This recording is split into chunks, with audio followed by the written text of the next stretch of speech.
नमस्कार, मैं मनीषा और आप देख रहे हैं जनता की आवाज़ न्यूज़ 24।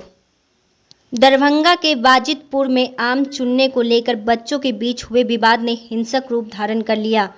दो गुटों के बीच हुई मारपीट में एक की मौत हो गई, जबकि एक अन्य बुरी तरह घायल हो गया। मौके पर पुलिस कैंप कर रही है। इस मामले में पुलिस कुछ लोगों को हिरासत में लेकर पूछताछ कर रही है। जानकारी के अनुसार बुधवार की रात करीब 10 बजे बाजितपुर के वार्ड 4 में बच्चों के बीच हुए विवाद को लेकर दो गुटों के बीच जमकर मारपीट हुई। इसमें एक गुट के सलाउद्दीन उर्फ बौना की मौत हो गई। सलाउद्दीन मांस का कारोबार कर अपने परिवार का भरण पोषण करता था। बताया जाता है कि सलाउद्दीन पर लाठी, डंडे, लोहे के रॉड एवं तेज हथियारों से हमला किया गया। बेहोशी की हालत में मनीगाछी अस्पताल ले जाने के दौरान उसकी मौत हो गई। इस घटने की प्रतिक्रिया में लोगों ने दूसरे गुट के सफीरुद्दीन उर्फ चेथरू के घर पर धावा बोल दिया। उन्होंने सफीरुद्दीन के घर में लूटपाट करते हुए 3 मोटरसाइकिलों को क्षतिग्रस्त कर दिया। साथ ही उसके परिवार के लोगों की दुकानों में लूटपाट कर सामान को तहस-नहस कर दिया। घटना की जानकारी पाकर मौके पर पहुंची बाजितपुर ओपी की पुलिस ने स्थिति को नियंत्रित कर विभागीय अधिकारियों को जानकारी दी।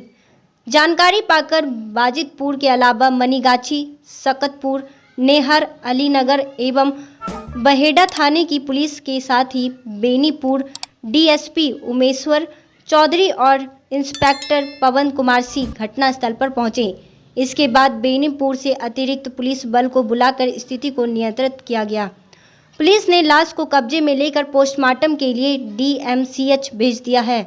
इस संबंध में मृतक के भाई फरीदुद्दीन की ओर से मामला दर्ज करने के लिए स्थानीय थाने में आवेदन दिया गया है। आवेदन में मोहम्मद अशरफ, सफीउद्दीन और फूल बाबू सहित 13 लोगों को नामजद किया गया है। पुलिस कुछ लोगों को हिरासत में लेकर पूछताछ कर रही है। इधर इस घटना के विरोध में गुरुवार की सुबह करीब 10 बजे मुख्य आरोपित सफीरुद्दीन उर्फ चेथरू को उसके घर से बाहर निकालकर चाकू से मारकर बुरी तरह घायल कर दिया गया। पुलिस उसे इलाज के लिए अस्पताल ले गई है। फिलहाल घटनास्थल पर बड़ी संख्या में पुलिस बल की तैनाती की गई है।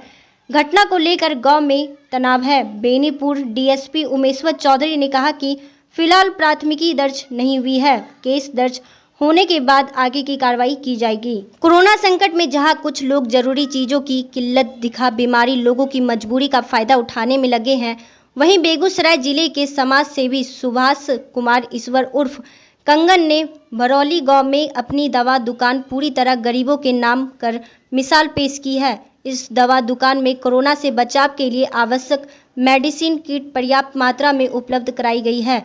मरीजों को चिकित्सकीय सलाह देने के लिए चिकित्सक भी दिन रात तैनात किए गए हैं। दवा दुकान का संचालन कंगना के पिता समाज सेवी रमाकांत ईश्वर कर रहे हैं।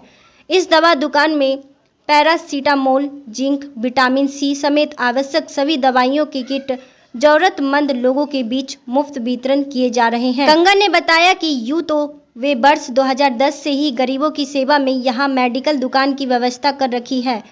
इधर कोरोना से आक्रांत लोगों की पीड़ा को देखते हुए उन्होंने चिकित्सकीय परामर्श के अनुरूप दवा दुकान में पर्याप्त मात्रा में इम्यूनिटी बूस्टर दवाइयां उपलब्ध करवा रहे हैं। दवा दुकान में मेडिसिन किट के अलावा जरूरतमंदों को सर्जिकल मास्क और सैनिटाइजर का भी मुफ्त वितरण कराया जा रहा है। उन्होंने कहा कि कई सामाजिक संगठनों सहित स्थानीय विधायक और अन्य जनप्रतिनिधियों को भी यहां से मास्क, सैनिटाइजर और मेडिसिन किट गरीबों के बीच वितरण कराने का उद्देश्य से मुफ्त में आपूर्ति की जा रही है। बुधवार को विभिन्न पंचायतों में समाज सेवी सुभाष कुमार ईश्वर उर्फ कंगन की टीम ने सैकड़ों जरूरतमंद लोगों के बीच मुफ्त मेडिसिन किट, सैनिटाइजर और सर्जिकल मास्क वितरित किया।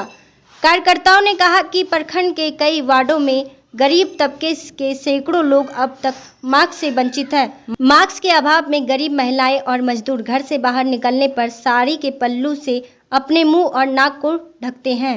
उन्होंने कहा कि स्थानीय बाजार में पैरासीटामोल, विटामिन सी और अन्य कई आवश्यक दवाओं के नहीं मिलने पर लोगों को इस लॉकडाउन में बेगूसराय, दलसिंहसराय और समस्तीपुर के बाजारों का चक्कर काटना पड़ रहा था।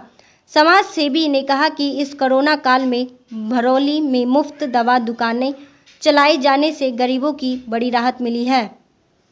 और आज के लिए बस इतना ही। ऐसे ही खबरों से जुड़े रहने के लिए जनता की आवाज़ न्यूज़ 24 पर बने रहें।